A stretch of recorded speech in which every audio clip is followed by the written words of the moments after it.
the second my stepmother pointed at my jacket and shouted, "Take that off." I thought the worst part of my day had already arrived. I had no idea that a single, nearly forgotten call sign would bring an entire ceremony to a standstill and force everyone, including the woman who had spent years treating me like an embarrassment, to confront a truth none of us expected. My name is Alan Bright, and if you had met me that morning, you probably would have assumed I was exactly what my stepmother believed I was, an ordinary man clinging to memories that no longer mattered. I was 34 years old, worked as an aerospace systems engineer outside Raleigh, and spent most of my days solving mechanical problems that never appeared on television or earned applause. I preferred it that way. During my final years in uniform, I served as the co-pilot on an HH-60G Pave Hawk combat rescue crew whose operational call sign was Raven 6. After leaving the Air Force, I had learned that quiet was a gift and ordinary life was something many of my friends had never been lucky enough to experience. My father used to tell me that the strongest people were often the ones nobody noticed, but after he passed away 3 years earlier, those words became harder to believe. The only person who seemed determined to remind me how invisible I was happened to be my own stepmother. Judge Casey Bright had spent more than 20 years building one of the most respected legal careers in North Carolina. She carried herself with perfect posture, flawless manners, and the kind of confidence that made people straighten their backs whenever she entered a room. Newspapers praised her integrity. Young attorneys admired her discipline. Community leaders treated her opinion like law even outside the courtroom. To everyone else, she represented dignity. To me, she represented distance. She had never understood why I left active service without pursuing promotion or why I chose engineering work far from public attention. To her, stepping away from visible achievement looked like wasted potential. To me, it was the first peaceful decision I had made in years. She had never shouted at me when I was growing up. In some ways, silence hurt more. She rarely criticized me directly because she had mastered something far colder. She simply acted as though I were a temporary inconvenience in a family portrait that would look better without me. My father always tried to bridge the gap, inviting both of us to dinners, birthdays, and holidays, but after he died, there was no bridge left. We existed in separate worlds connected only by the last name printed on legal documents. When invitations arrived announcing the dedication ceremony for the new Bright Community Justice Center, I almost declined. The building honored my father's decades of charitable work, and Casey had led the fundraising campaign that made it possible. Hundreds of donors, judges, civic leaders, military veterans, and local officials were expected to attend. I doubted anyone would notice if I stayed home. Then I found one of my father's old notes tucked inside a toolbox while replacing a broken hinge in my garage. It was written on the back of a grocery receipt in his familiar handwriting. "Show up. Family is measured by presence, not comfort." He had probably written it years earlier after one of our disagreements, but somehow it felt like he was speaking directly to me again. So I pressed my only navy sport coat, polished my shoes, and opened the closet where an old brown leather flight jacket still hung exactly where I had left it after moving into my house. I stared at it for several minutes before running my hand across the small embroidered patch sewn above the left chest pocket. It simply read, Raven 6. Most people would have assumed it was the name of a motorcycle club or a sports team. I knew better. That tiny patch had survived sandstorms, freezing rain, and thousands of flight hours. It was never meant to impress anyone. It reminded me of people whose voices I could still hear even though many years had passed. I almost left the jacket behind, but the October morning carried the kind of mountain chill that settled into your bones before sunrise, so I slipped it over my shoulder on the way out the door. During the 40-minute drive, I rehearsed polite conversations in my head. Congratulate Casey. Shake a few hands. Listen to speeches. Leave quietly before lunch. That seemed simple enough. I had no intention of discussing my military service because I rarely did. When strangers thanked me for serving, I always appreciated the kindness, but gratitude belonged to many people besides me. My story was only one thread woven into something much larger. By the time I parked outside the new Justice Center, the lot was nearly full. American flags lined the entrance, local television crews adjusted cameras near the front steps, and volunteers welcomed guests with practiced smiles. The building itself reflected polished glass and autumn sunlight, looking more like a university than a courthouse.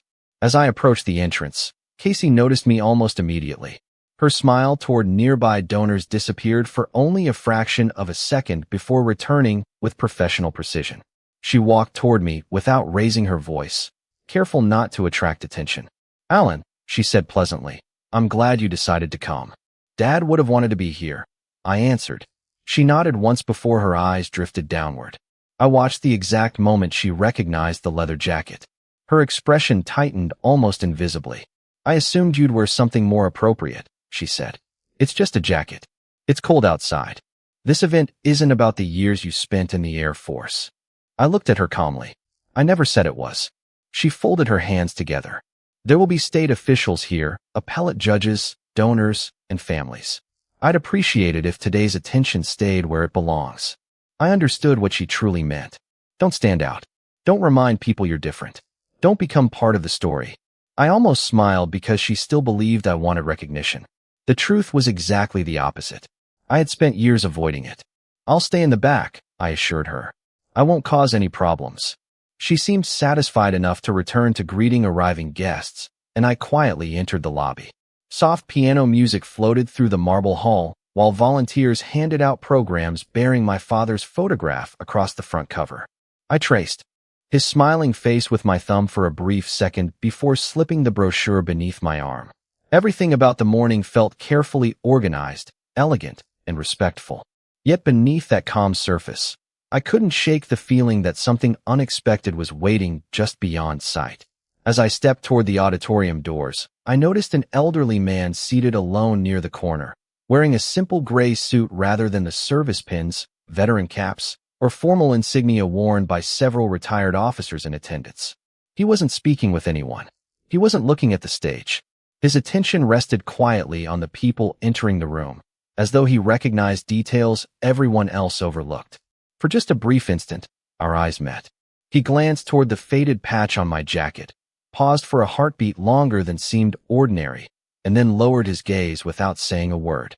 I had no reason to remember that moment then, but before the morning was over, that silent glance would change everything.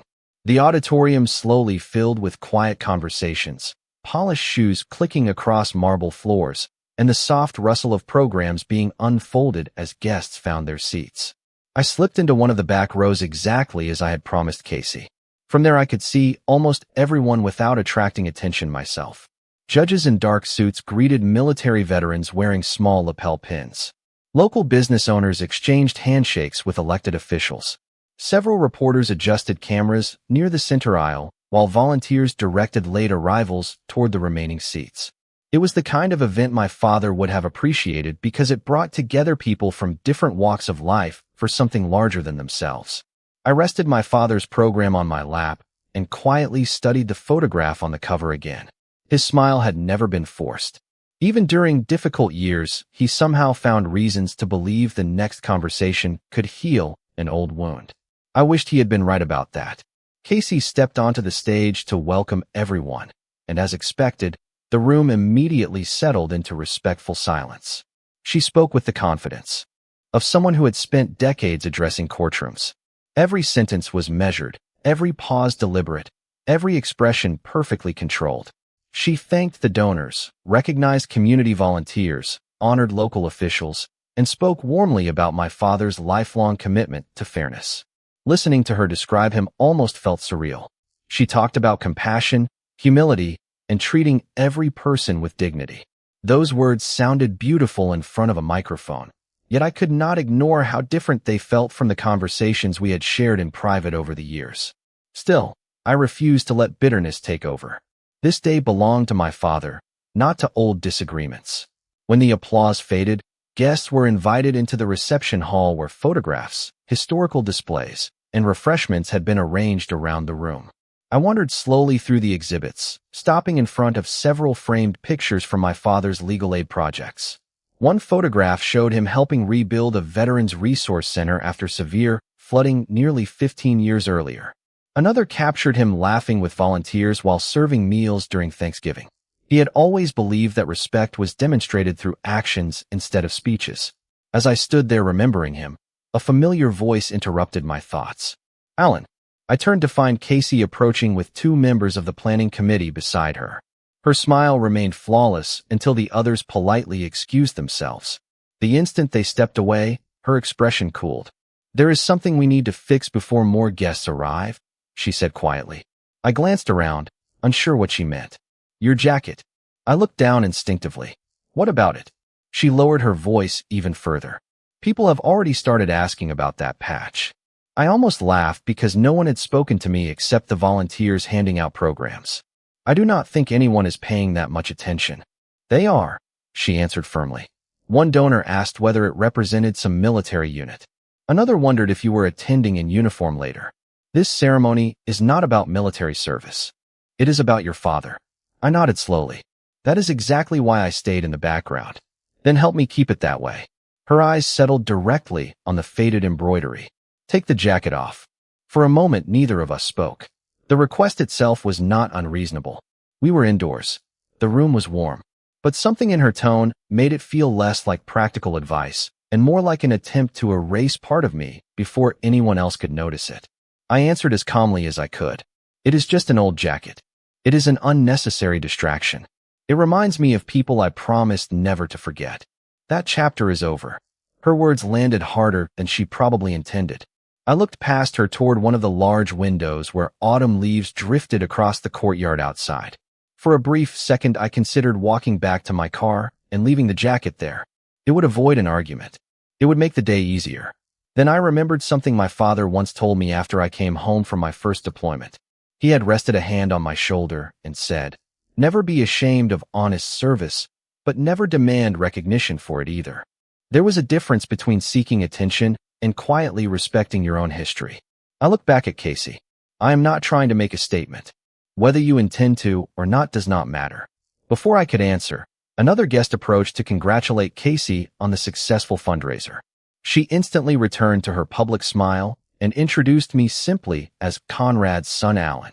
There was no mention of my profession, my background, or anything else. It was polite, technically accurate, and somehow painfully incomplete.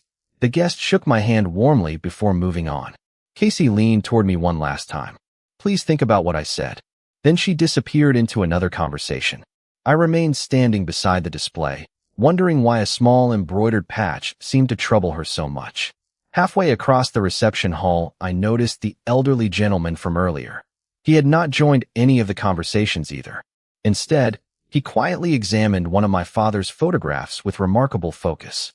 Every few moments, his gaze drifted toward the room as though he were observing people instead of exhibits. Once again, our eyes briefly met. This time, he looked at my jacket a little longer before returning his attention to the photograph without speaking. Something about him felt strangely familiar, although I could not place where we might have crossed paths. Before I had time to think about it further, the master of ceremonies announced that the dedication plaque would soon be unveiled outside. Guests slowly gathered near the entrance. Casey stood at the front beside city officials, preparing for another round of photographs. I started toward the courtyard with everyone else, unaware that within minutes a single decision made in front of that crowd would force a hidden piece of my past into the open, and that the quiet man in the gray suit had already noticed far more than anyone else in the room. The October air felt cooler as everyone gathered around the newly installed bronze dedication plaque outside the Bright Community Justice Center. Folding chairs had been arranged in neat rows facing a small stage decorated with American flags and autumn flowers. Local television crews adjusted their cameras while photographers searched for the best angles before the unveiling. I deliberately chose a place near the back of the standing crowd, close enough to hear the speeches, but far enough away that I would not appear in the background of every photograph. That had always been my plan. Blend in, honor my father, and quietly leave before the reception ended. For a few peaceful minutes, it actually seemed possible. Casey welcomed everyone once again, thanking donors and city officials before inviting several community leaders onto the stage. Applause came and went in gentle waves. The atmosphere remained warm, respectful, and carefully organized. Then one of the photographers asked everyone standing near the front to move a little closer together for a wider group picture. As people shifted positions, I found myself unexpectedly only a few feet behind Casey. She noticed me almost immediately. Her expression remained pleasant for the cameras, but I recognized the tension in her eyes. She stepped away from the microphone during a brief pause while another speaker was introduced and walked directly toward me. For a brief second, something flashed across her face. It was not anger exactly. It was frustration mixed with something deeper, as though she feared losing control of a situation that had been carefully planned for months. Before either of us spoke again, the master of ceremonies invited everyone forward for the official unveiling photograph. Guests naturally compressed closer together. Someone accidentally brushed my shoulder while moving into position, causing my jacket to shift open just enough for the Raven 6 patch to become fully visible. A man standing nearby glanced toward it for only a second before returning his attention to the stage. That should have been the end of it. Instead, Casey reached toward my shoulder with surprising determination. Her composure finally cracked. Pointing directly at my jacket, she raised her voice across the courtyard. "Alan, take that off." I stepped back half a pace, not because I felt threatened, but because I genuinely did not understand why a piece of fabric mattered so much to her. "Casey," I said quietly, "it is only a patch." "Exactly," she answered. "If it means nothing, then remove it." Her words lingered between us. They carried a strange irony. She believed it meant nothing. I knew it represented people whose names still lived in my memory. Neither of us realized that someone only a few yards away had begun paying very close attention. I noticed the elderly gentleman in the gray suit standing near the veterans invited to the ceremony. Unlike everyone else, he was no longer watching the stage. His eyes rested on my jacket with unmistakable focus. His expression remained calm, almost thoughtful, as though he were trying to remember something from many years earlier. That unexpected attention unsettled me far more than Casey's criticism. I could not imagine why an older guest would care about a faded aviation patch. Before I could think about it further, the ceremony concluded and the crowd broke into smaller conversations around the courtyard. Refreshments were served beneath white tents while local reporters interviewed city officials. Casey greeted supporters only a few feet away, but every few moments I noticed her glancing toward me. Finally, she excused herself from another conversation and approached again, this time with noticeably less patience. "Alan, I am asking you one final time." Her voice remained controlled, but the strain beneath it was unmistakable. "Please remove that jacket before someone misunderstands what it represents." I looked directly at her. "There is nothing to misunderstand." "How can you be certain?" she asked. "Because I know exactly where it came from." For the first time that morning, I saw uncertainty cross her face instead of confidence. It lasted only an instant before she recovered her usual composure. "Then perhaps you should stop living in the past." I smiled sadly. Remembering people is not the same thing as living in the past. She looked as though she wanted to answer, but several donors called her name from across the courtyard. Before leaving, she gave the jacket one last disappointed glance and walked away. I released a slow breath, hoping the conversation had finally ended. It had not. The elderly gentleman quietly crossed the courtyard until he stood only a few feet away. Up close, I noticed the remarkable steadiness in his posture despite his age. His silver hair was neatly trimmed, and his calm blue eyes carried the unmistakable awareness of someone who had spent a lifetime observing details other people missed. He did not introduce himself immediately. Instead, he looked directly at the embroidered patch before meeting my eyes. "That is an unusual call sign," he said with quiet politeness. "You do not see many of those anymore." I nodded cautiously. "No, sir, you do not." He studied my face for another thoughtful second, almost as though comparing it with a memory that refused to fade. Then he offered the slightest smile, one that seemed less friendly than curious. "Tell me something," he said. "Where did you first hear the name Raven 6? The simple question caught me completely off guard because it was the first time in years anyone outside a very small circle had spoken those two words aloud. For a brief moment, I simply looked at the elderly gentleman without answering. Very few people had ever spoken the words Raven 6 aloud in my presence since I had left the Air Force. Most of the people who knew that Callsign had either retired, moved on with their lives, or quietly kept their promises. "It has been a long time since anyone asked me that," I finally said. The man nodded, almost as if he had expected that answer. "That is precisely why I am asking." His voice carried neither suspicion nor authority. It was calm, patient, and surprisingly respectful. Before I could respond, another guest recognized him from across the courtyard. General Forrest, the man called with obvious excitement. Several nearby conversations immediately paused. The elderly gentleman acknowledged the greeting with a polite smile, but did not take his eyes off me. That was the moment I realized why his face had seemed familiar. General Darren Forrest. Even after retirement, his reputation remained well known throughout military leadership circles. I had seen photographs of him during briefings years earlier, although we had never formally met. "General," I said respectfully. He shook his head almost imperceptibly. "Today I am simply Darren." I smiled faintly. Old habits are difficult to break. "That works both ways," he replied while glancing once more at the patch on my jacket. "Now, would you answer my question?" I hesitated. There was no classified information in explaining where I had first heard the call sign. That chapter had long since ended. "It was assigned to my crew," I answered. "More than 6 years ago." He studied my expression carefully. "Assigned by whom?" "Air Operations Command." "Which platform?" "Rescue helicopter." "Primary mission?" "Personnel recovery." His questions came naturally, without aggression or theatrics. They sounded less like an interrogation and more like someone confirming details from an old memory. My answers came just as naturally. Years of training had made them almost automatic. Out of the corner of my eye, I noticed several nearby guests beginning to pay attention. They were not close enough to hear every word, but they recognized that a retired 4-star general seemed unusually interested in an ordinary civilian wearing a weathered flight jacket. That alone was enough to attract quiet curiosity. Before either of us continued, Casey noticed the growing circle of attention. Excusing herself from another conversation, she walked toward us with the practiced confidence she always displayed in public. "General Forrest," she said warmly, extending her hand. "It is an honor to finally meet you. I hope you have enjoyed the ceremony." He shook her hand politely. "It has been a meaningful morning." Casey smiled. "I see you have met my stepson, Alan." "Yes," he answered without looking away from me. "We are discussing something rather interesting." Casey glanced briefly toward the patch. I recognized the concern returning to her face immediately. "I apologize if there has been any misunderstanding," she said with an easy laugh intended for nearby listeners. "Alan has always been sentimental about old keepsakes." I opened my mouth to respond, but General Forrest spoke first. "Sentimental objects often have remarkable stories behind them."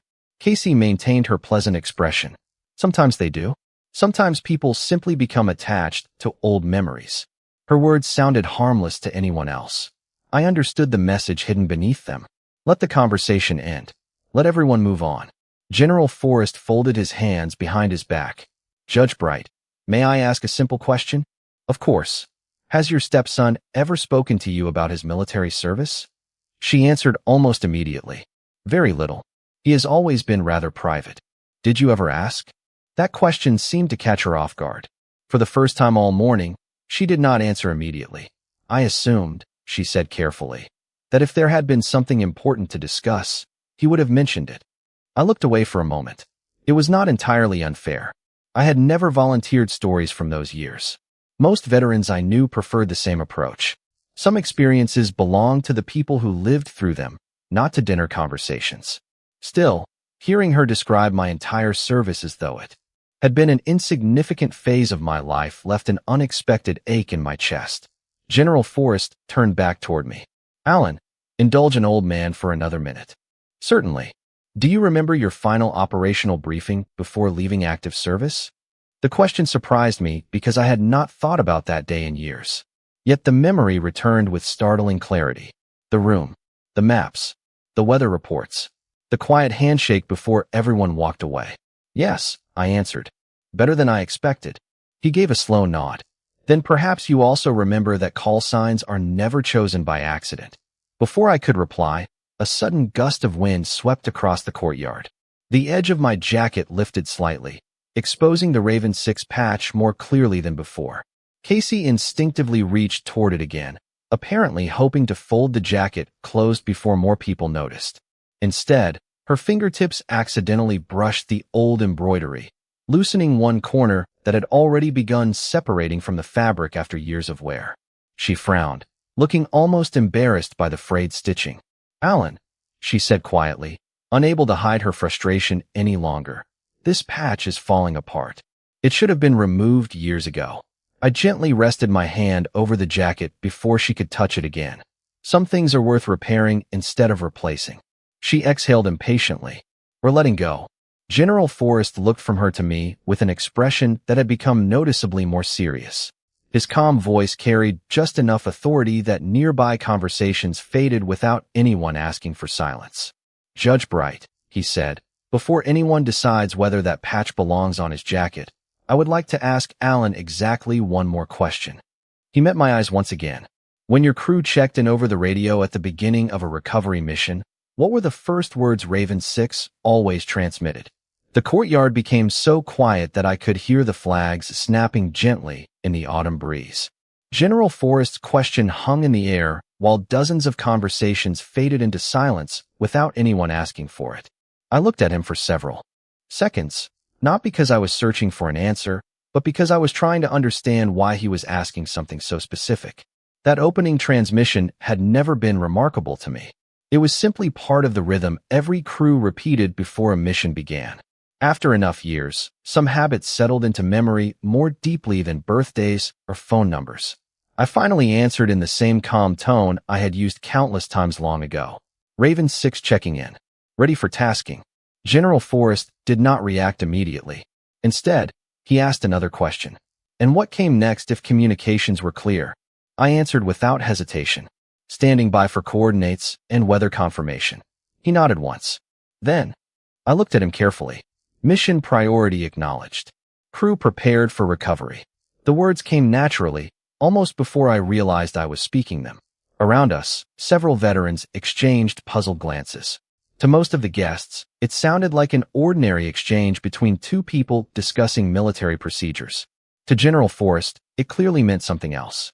He folded his arms and studied me for another long moment before asking one final question. Who insisted that those words never be shortened, even when every other crew preferred abbreviations? I felt an unexpected smile appear. Colonel Benjamin May, I replied. He believed complete phrases reduced confusion during stressful situations. General Forrest's eyes brightened immediately. Exactly. He looked toward the growing crowd and quietly said, Benjamin never changed that habit. Casey watched the exchange with increasing uncertainty. General, she interrupted politely, forgive me, but I am not sure what any of this proves. He turned toward her with complete courtesy. It proves very little by itself. She relaxed slightly. Then perhaps we should allow everyone to continue enjoying the ceremony. Instead of answering, he looked back at me. Alan, do you remember the weather during the mission that made Raven 6 widely known among senior command? That question struck differently. There had been many missions, most blended together over time, but one immediately surfaced above the rest, not because of medals or recognition, because of the people involved. I drew a slow breath. Heavy crosswinds, I answered quietly. Visibility kept changing. Low cloud ceiling. We almost delayed twice. He nodded again. Go on. The forecast improved just enough to continue. Aircraft. HH-60G Pave Hawk. Crew Chief. Technical Sergeant Chris Monk. Flight Engineer. Staff Sergeant Luis Ortega. Aircraft Commander. I paused for only a heartbeat. Captain Leona Payton. General Forrest slowly closed his eyes before opening them again. Every name correct. General Forrest briefly excused himself, removed his phone, and sent a short message. I did not ask whom he was contacting because my attention remained fixed on the questions he had just asked. Several people standing nearby exchanged surprised looks. One retired veteran whispered something to his wife, and she looked at me with growing curiosity. Casey folded her hands together. Alan, she said carefully. How could you possibly remember details from so many years ago? I looked at her gently. Because they were my friends. The answer left her speechless. General Forrest allowed the silence to settle before speaking again. Most people remember awards. Those who truly served remember names. His voice carried no dramatic emphasis. He simply stated a truth shaped by decades of experience. The words reached far beyond the small group now surrounding us. I noticed several reporters subtly lowering their microphones, sensing that something more meaningful than prepared speeches was unfolding. One local television cameraman quietly redirected his lens toward our conversation, though though he remained respectfully distant. General Forrest reached into the inside pocket of his gray suit and removed a pair of reading glasses. He did not put them on. Instead, he held them thoughtfully while continuing to study the faded Raven 6 patch. "Judge Bright," he said, "may I ask another personal question?" Casey nodded cautiously. "Of course." Did Alan's father ever discuss why his son's military record seemed unusually brief? She frowned. "I assumed he simply had a standard career before becoming an engineer. Did Conrad ever encourage you to ask?" She hesitated. "Not directly." General Forrest gave the slightest smile. "Conrad was a careful man. Hearing my father's name spoken so naturally caught my attention." "You knew my father?" I asked. "Better than you might expect." That answer surprised me even more than everything else that morning. My father had rarely spoken about military leaders. He respected veterans deeply, but our conversations usually centered on family, work, and community service.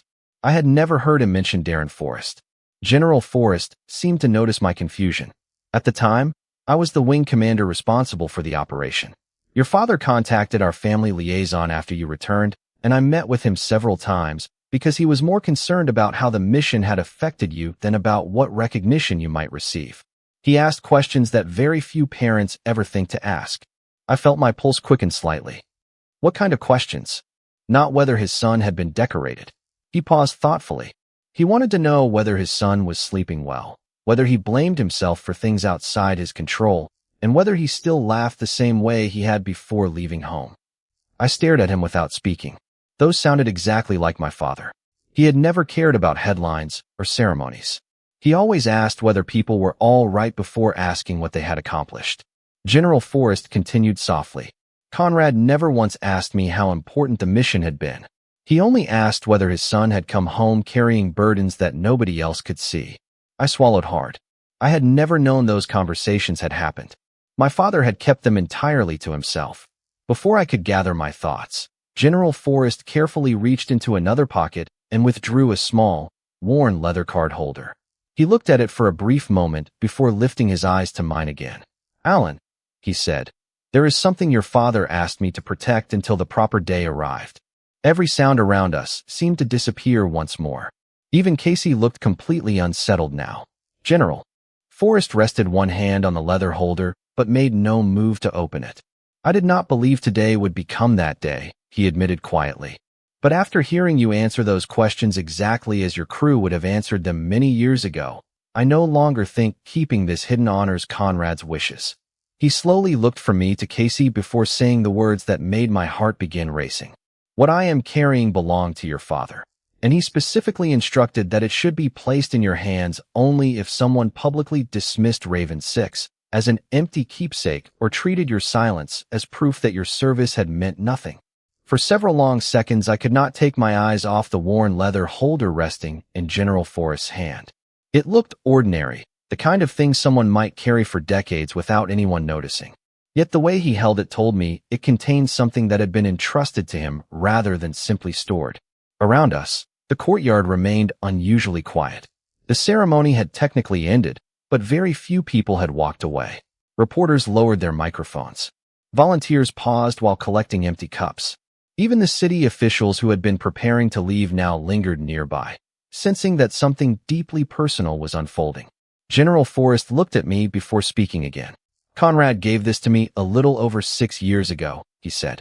"He asked me to keep it sealed until one condition had been met. He did not know where or when such a moment might occur.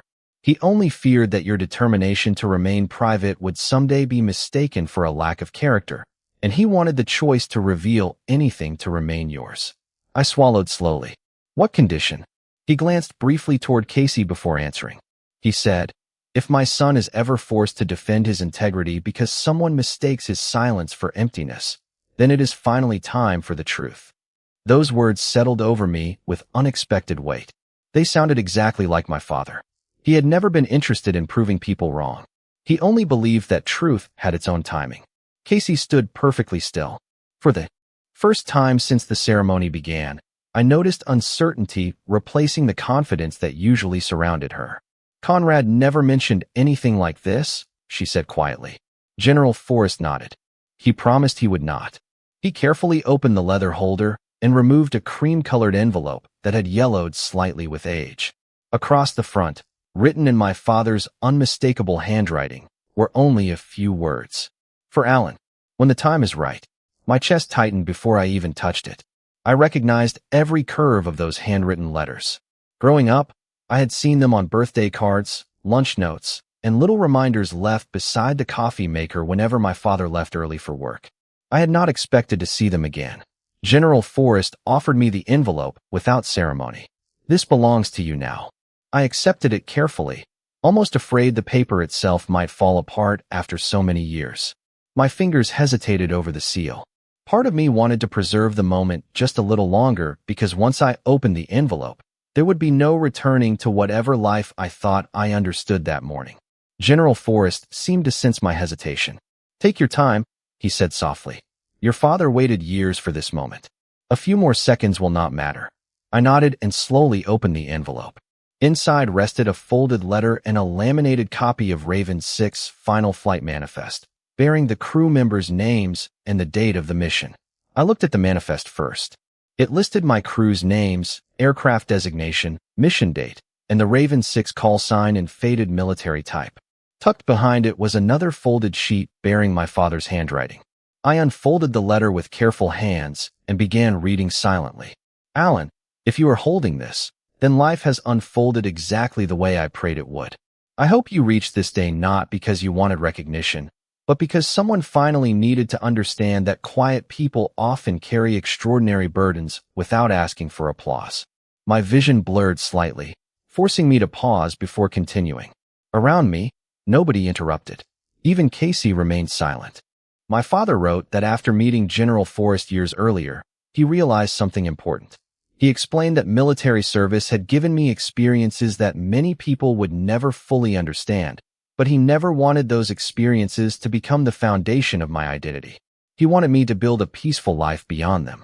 He wrote that if anyone ever challenged my character because they did not know my past, I should answer with kindness first and facts only if kindness failed. Reading those words felt like hearing his voice all over again. Halfway through the letter, I reached a paragraph that made me stop completely. Conrad had written, "Darren told me things about one particular mission that I wish every parent could have heard. Not because it made me proud of your service, but because it showed me the kind of man you had become. You came home carrying memories that could never be displayed in a trophy case, and yet you never once asked the world to thank you for them. If that ever changes, I hope it happens because truth becomes necessary, not because recognition becomes tempting." I lowered the letter for a moment, unable to speak. General Forrest quietly looked toward the autumn trees lining the courtyard, giving me space without turning away. Casey finally broke the silence. "Alan," she said gently, "I never knew he wrote that." I looked at her honestly. Neither did I. There was no accusation in my voice, only surprise. My father had protected both of us in different ways. She stared at the letter for several moments before asking, "Why would Conrad keep something so important secret?" General Forrest answered before I could. "Because he understood that public admiration can become another kind of burden." He turned toward the small gathering that had formed around us. Conrad believed Alan deserved the chance to be known for the life he built after serving, not only for the uniform he once wore. Several of the veterans nearby quietly nodded in understanding. One older man removed his cap for a brief moment out of respect, though no one said a word. The atmosphere had shifted completely. This was no longer about a faded patch or an old jacket. It had become something far more personal. I looked back at the final page of my father's letter. Beneath his signature was one handwritten sentence set apart from the rest. "If Darren believes the day has truly come, ask him what happened after Raven 6 answered its final radio call." I slowly lowered the letter and looked directly at General Forrest. He gave the smallest nod, as though he had expected that exact moment to arrive. Then, with quiet emotion in his voice, he said, "Alan, there is one part of that story your father never wanted you to hear until you were finally ready.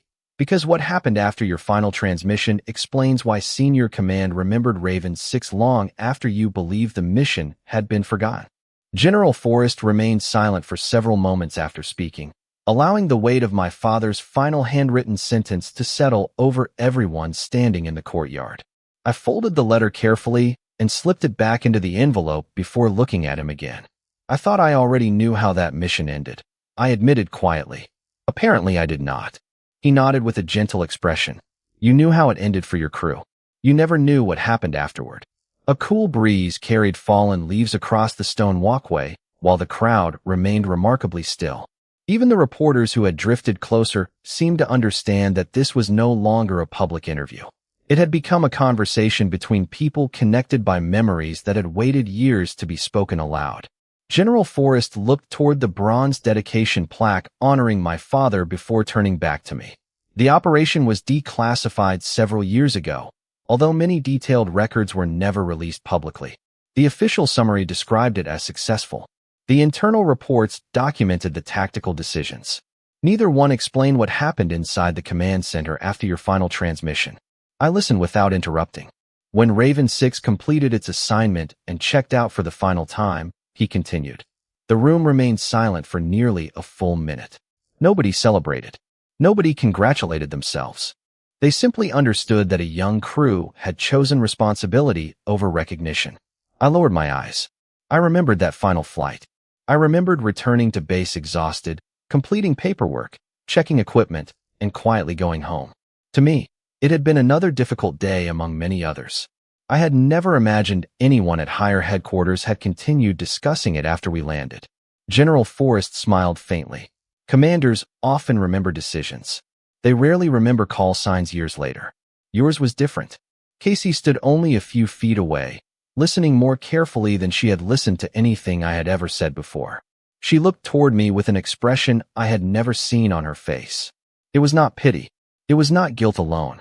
It looked like someone realizing that an entire chapter of another person's life had existed just beyond her reach while she never bothered opening the door. She finally spoke, her voice quieter than at any point that morning. Alan, why did you never tell us any of this? I answered honestly because there was no reason not to. Because none of it belonged at the dinner table. She frowned slightly. Not even to your family? Especially not to my family. She seemed confused, so I continued. I wanted you to know the person who came home, not the uniform that came home with him. Those words stayed with her. She looked away toward my father's photograph displayed beside the ceremony stage, and I could almost see her replaying years of conversations that never happened. Halfway through that silence, General Forrest reached into his jacket once more.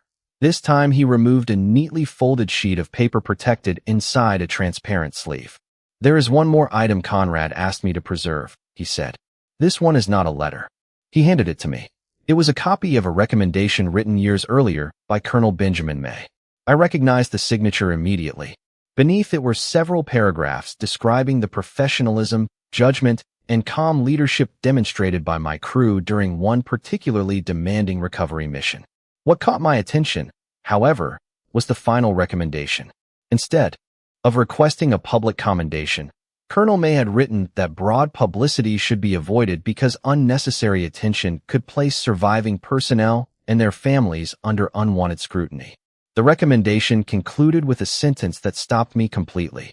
Quiet service should remain quiet if those who serve prefer it that way. I looked at General Forrest in surprise. The recognition was intentionally limited. He nodded. That recommendation was approved. Casey slowly covered her mouth with one hand.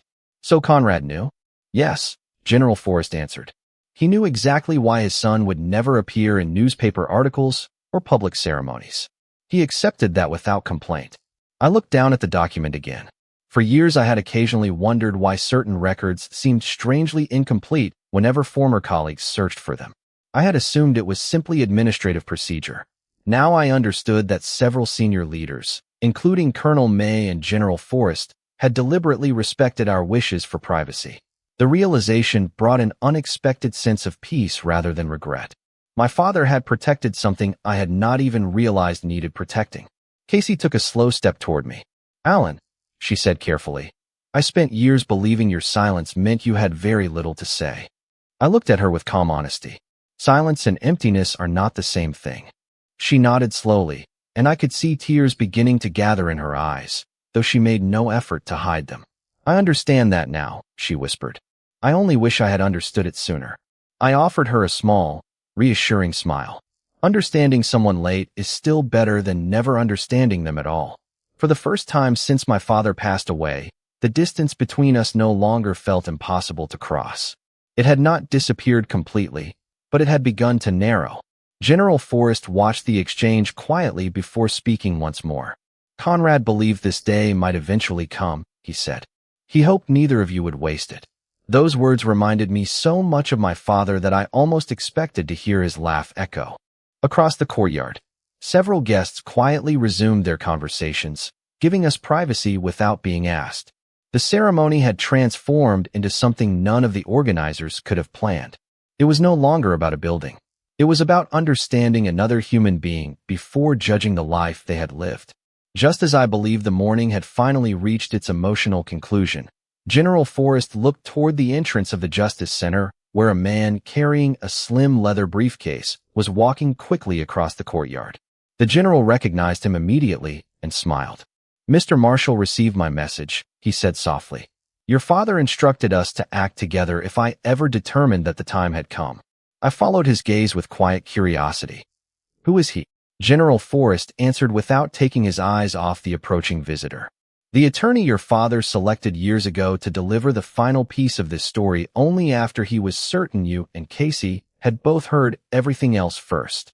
The man carrying the leather briefcase crossed the courtyard with calm purpose, greeting General Forrest before offering a respectful nod to Casey and then to me.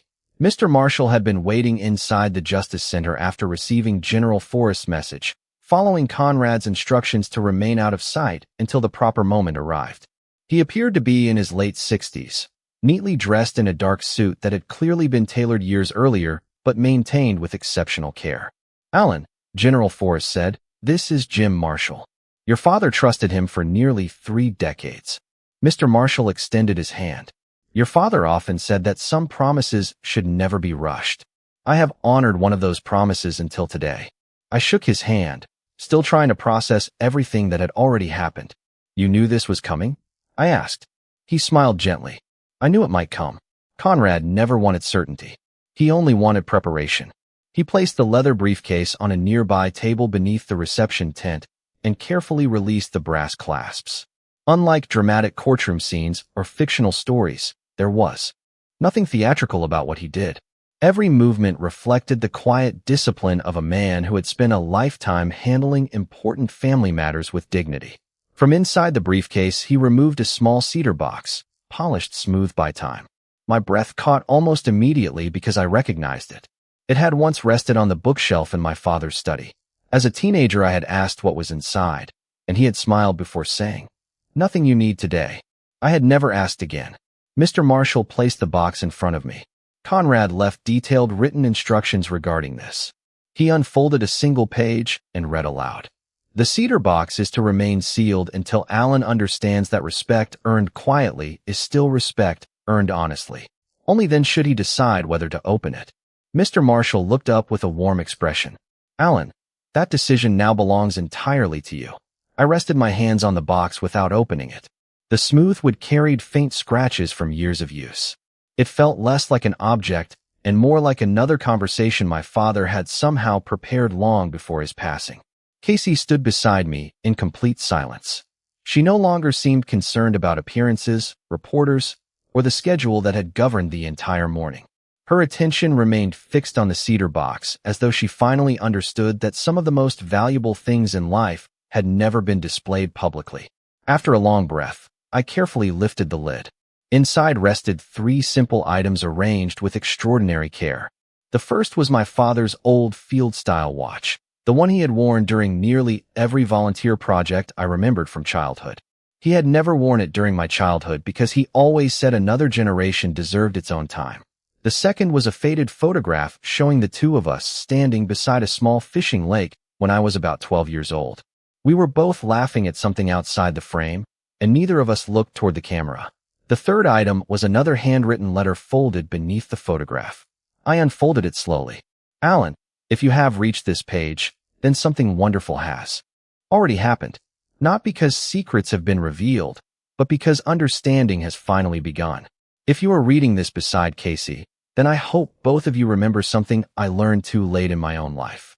People are rarely defined by the loudest chapter others can see. The most important chapters are often the quiet ones." I paused, feeling the familiar ache of missing him settle gently into my chest instead of crushing it. His words carried the same warmth they always had. He continued by explaining that he never wanted military accomplishments to become the center of our family, because every meaningful life eventually moved beyond professional achievements. He wrote that character was measured by kindness shown after recognition faded, not during moments when applause was easy to find. Then I reached the final paragraphs. Conrad addressed Casey directly. Casey, if you are reading these words, then I trust you enough to ask something difficult. Please do not spend the rest of your life apologizing for what you did not know. Spend it learning who Alan has become. He no longer needs another judge in his life. He only needs family. I slowly lowered the letter. Beside me, Casey quietly wiped away tears she no longer tried to hide. He still believed in me, she whispered. Even after everything. General Forrest answered softly. Conrad believed people could continue growing for as long as they were willing to listen. Casey looked toward me with an honesty I had never seen before. Alan, I cannot change the years that have already passed. No, I answered gently. None of us can. She nodded. But if you will allow it, I would like the years ahead to be different. I studied her face for a long moment. For the first time since I had known her, I saw no concern for status, reputation, or public perception. I simply saw someone who understood that she had mistaken quiet humility for insignificance. That choice belongs to both of us, I said. And I think today is a good place to begin. That was not forgiveness completed. Neither of us expected trust to return quickly. We simply agreed that rebuilding it deserved the same patience that had once been missing from our relationship. It was only permission for both of us to begin earning something better through the ordinary days that followed. A peaceful smile crossed her face, small but genuine. Around us, several guests quietly returned to their conversations, sensing that a private family moment deserved privacy despite taking place in the middle of a public event. Mr. Marshall carefully gathered the documents while leaving the photograph and watched beside me. Conrad asked that these remain with you, he said. He believed they would remind you that your greatest inheritance was never material. I looked once more at the old photograph and smiled through damp eyes. My father had been right. Years earlier, I would have believed the most important thing inside that cedar box would be official documents or hidden military records. Instead, the most valuable gift was perspective. Just as I carefully closed the lid, Mr. Marshall reached back into his briefcase one final time. There is one last instruction, he said. It was not written for Alan alone. He withdrew a sealed envelope with Casey's name written across the front in Conrad's unmistakable handwriting. And as she stared at it in complete surprise, General Forrest quietly said, Conrad believed this final letter would determine what your family became after today. Casey looked at the envelope for a long time before carefully breaking the seal. The courtyard had grown almost completely still again. Yet this silence felt different from the uneasy quiet earlier that morning. It no longer carried tension. It carried expectation. She unfolded Conrad's letter with trembling hands and quietly began reading. After only a few lines, she stopped, closed her eyes, and drew a slow breath before continuing. When she finally looked up, there were tears on her face, but she did not try to hide them. Conrad wrote that love is not measured by who enters a family first, she said softly. He wrote that it is measured by who chooses to keep building the family after life becomes complicated. She lowered her eyes to the page again. He said that if I was reading this letter, then I had probably spent too much time protecting my reputation and not enough time protecting the people standing beside me. Nobody interrupted. General Forrest quietly stepped farther away, giving us the privacy my father had clearly intended. Mr. Marshall respectfully closed his briefcase and remained silent. Casey continued reading. Conrad thanked her for the years she had cared for him during his illness, reminding her that kindness should never be forgotten simply because mistakes came later. Then he wrote something that seemed to reach her more deeply than anything else. Alan does not need another apology every time you see him. He needs the chance to know the woman you can still become. Give him that chance if he is willing. Give yourself that chance even if it takes longer. She carefully folded the letter before turning toward me. Alan, she said, her voice unsteady but sincere. I spent years believing respect had to be earned through titles, accomplishments, and public recognition. I judged people too quickly because I thought I already understood them. She paused for a moment. Your father understood both of us better than either of us understood ourselves. I smiled gently. He usually did. A quiet laugh escaped both of us at the same time. It was small, almost fragile, but it felt like the first genuine moment we had shared in many years. Casey took one careful step closer. I cannot ask you to forget the distance I created. I would not know how to forget it, I answered honestly. Neither would I. She nodded. But perhaps we do not have to live inside it anymore. I looked toward the bronze plaque bearing my father's name, then back at the woman standing before me. The hurt of the past had not magically disappeared. Real life never works that way. Trust is rebuilt through ordinary days, ordinary conversations, and ordinary choices repeated over time. Still, every lasting change begins with one honest moment. I extended my hand. She looked at it for only an instant before taking it with both of hers. There were no cameras flashing around us anymore. Most of the reporters had quietly moved away after recognizing that the story they expected had become something much more personal than any headline could capture. General Forrest watched with a peaceful expression before giving me a respectful nod. Your father would have been proud, he said. I shook my head gently. I hope he would simply be happy. The general smiled. Knowing Conrad, I suspect that would have mattered far more to him. Over the following months, something unexpected happened. Casey gradually stepped back from several high-profile community boards and devoted more of her time to expanding the Bright Community Justice Center's outreach programs for military families, first responders, and young people beginning careers in public service. She never announced those changes with speeches or press releases. She simply started showing up where help was needed. Sometimes I volunteered beside her on weekends, repairing equipment, mentoring engineering students, or helping veterans navigate technical training programs. We never pretended the past had not happened. We simply stopped allowing it to decide every conversation about the future. One spring afternoon, nearly 7 months after the dedication ceremony, the center hosted its first scholarship reception for children of military families. Community leaders gathered once again beneath the same flags that had flown on the day everything changed. Before introducing the scholarship recipients, Casey stepped to the podium. She looked across the audience before finding me near the back of the room, exactly where I had chosen to stand. This time she smiled without hesitation. Before we continue, she said, there is someone I would like to recognize. Not because of medals, titles, or accomplishments that most of us never knew about. Those things matter far less than I once believed. I simply want to introduce the man who reminded me that dignity often grows quietly, long before anyone notices it. She looked directly at me. This is my son, Alan. Nothing more. No long explanation. No dramatic revelation. Just 4 simple words that carried more meaning than any public praise ever could.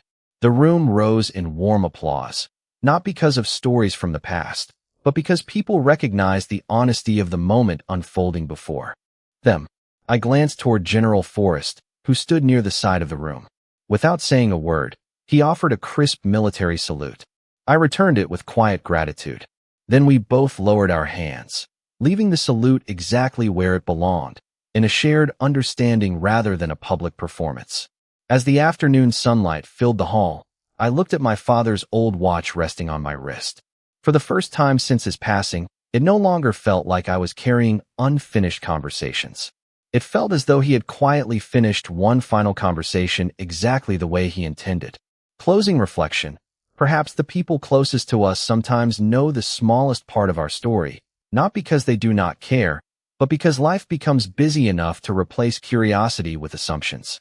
This story quietly reminds us that respect can grow in silence just as easily as it can grow in public view, and that some of the strongest people never feel the need to explain every chapter they have lived.